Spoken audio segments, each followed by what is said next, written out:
By the way, I have something to say on the topic of like, this thing of like people moving investments elsewhere. Now they know the model of buying a team and a franchise and stuff. That's something I think is intensely negative, because what I found from that is even the people I thought were savvy in esports are just followers sniffing the arse of the other dog. That's all they're doing. They're at the dog park and everyone's sniffing their own arse. So what happened is all of them decided Overwatch League, it has to be the Overwatch League. That's the future of the Overwatch League. While simultaneously going, I mean PUBG, I mean, wait a second, I said Fortnite, I said Apex, well, they weren't Fortnite again. And then all of a sudden, then they're like, wait a minute, Overwatch League? No, I mean CDL is where I'm putting all my money. So I just came from a project called Flashpoint, where the buy-in was only $2 million spread over many years. In theory, the rev share was all great, etc. These owners did not buy players. They just refused to buy the talent and the team. It's like we started with all the Shanghai Dragons and the fucking LA Valiant team now, etc. Like we never even got the good teams for season one. So personally, I view that as an intense negative, that now the guys who are the owners aren't right. Well, I enjoy Counter-Strike as a top competitive game. I think it represents what I want the industry to represent. I like the fact it's an open game where the developer doesn't intrude, and now I can even own part of my own league. They don't go, right, so now I'll start applying my smarts, and in the same way I built my org up to this massive org valued at hundreds of millions by my friends at Forbes and whoever else it might be, allegedly. Instead of just doing that, what I'll do is I'll just say, right, what's the hot thing now then? Pump all the money and take all the money out of everything that I liked, chuck it into that. So if it's not CDL today, it'll be something tomorrow, it'll be a Watch League 2, or whatever it'll be. The problem with that is that it's really the investors. So what's so stupid about the way that the esports industry works right now is that when teams periodically go for more venture capital funding, right? When they're taking these meetings, whatever game is hot at the time is what these investment bankers are asking about. So they're like, don't you have a Fortnite team? And like the teams know that Fortnite is fundamentally unwatchable, right? But they have to just go out and get Fortnite stars and prove that they are in this game because the investors are demanding it. Or Valorant, when Valorant was released, right? And they had the sounds like you don't have the right class of investors, Monty. Like I like investors like this. I like this space and I'm very interested in it. So can I buy it? I don't just come along like, all right, what you running here, little corner shop? You got any of them Fortnites in? They're fucking Moorish. They are. Like, what is that? Apparently that guy doesn't even care about esports. I'm just telling you what happens. I'm just telling you that the teams make these moves because their investors or their boards are like, what is the flavor of the month right now? We must invest all of our money into this new title. And here's the truth of esports. I would love to have the power to predict what the next big esport is going to be. If we could roll back the clock to 2009 when League of Legends was released, you would never have guessed that League of Legends would have been the MOBA that would have survived, right? I actually, one of my most famous fuck-ups of all time, Monty, was I said, like, just like Heroes of Newerth, League of Legends is just, sort of keeping everyone warm until Dota 2 arrives and pops off. I remember when D-Man and Joe Miller came to an I-Series in the UK and all the old boys were all getting around for a beer. They turned up because Riot Games back at the start, they were like the fucking, people who went to greet the conquistadors. They brought gifts to everyone. And we all know how that story ends. But anyway, they were like, they were super nice to everybody at the start, And so Joe Miller and D-Man, Joe Miller was a Counter-Strike legend, D-Man was a Call of Duty legend. They turned up to an I-Series wearing League of Legends t-shirts and giving out like skin codes and stuff. Yep. And I was going like, what the fuck are you doing? Like, you take money off anyone, you fucking shills.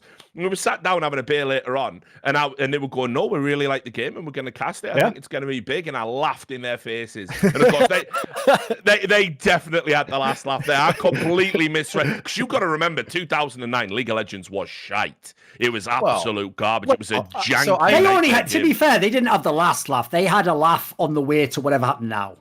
I'm just saying. Have a look. Everyone pause a second and think about the two people.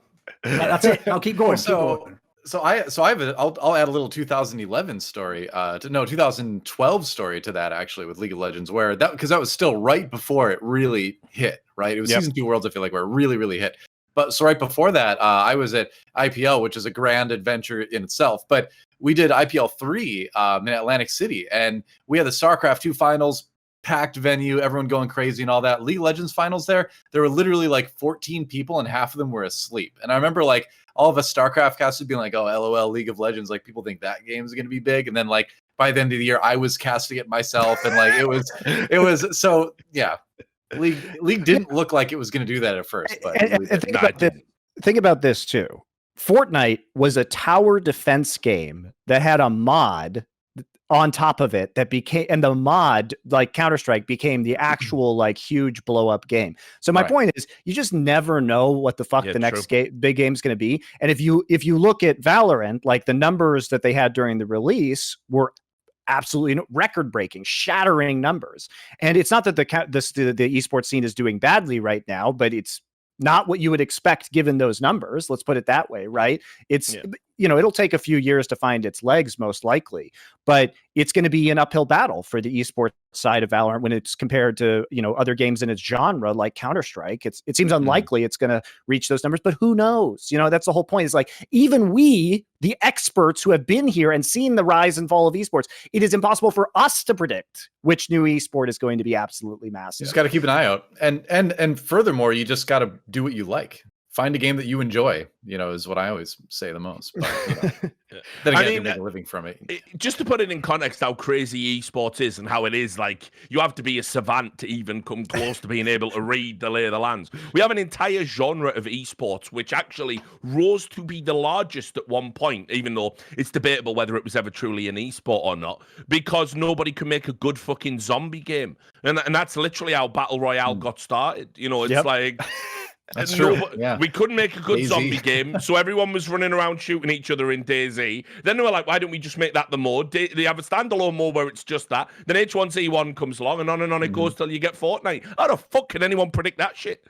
The real irony, by the way, is that the one person I can guarantee doesn't get first dibs at the next big esport is the current developer who's got the current biggest esport. Because here's where they all don't understand what Monty just explained. If they understood what the actual genesis of the games is, which comes from grassroots, essentially, mods. What you would do is you would allow modding of your games. And what you would do if you were clever, I guarantee someone at Blizzard every day wakes up and looks in the mirror and goes, you dumb son of a bitch. You could have had what League of Legends and Dota 2 is at Blizzard. Forget Heroes of the Storm. So basically, you should allow mods and you should just manage them. Not literally, I mean as in just keep an eye on them. And then when you see one start to take off, you don't then have to come in like Riot has done like 50 times. You guys just don't know because they don't release the games and go, hey, we're totally late to the party, but make the same type of game as the one that's popping off now. And in about 2 years, it'll be ready. You don't have to be that idiot. You could be the guy who's like, wait a minute, this is starting to pop off. How about, oh wait, it is my game. I actually have, if you don't know, literally the rights to the game. Like if people don't know,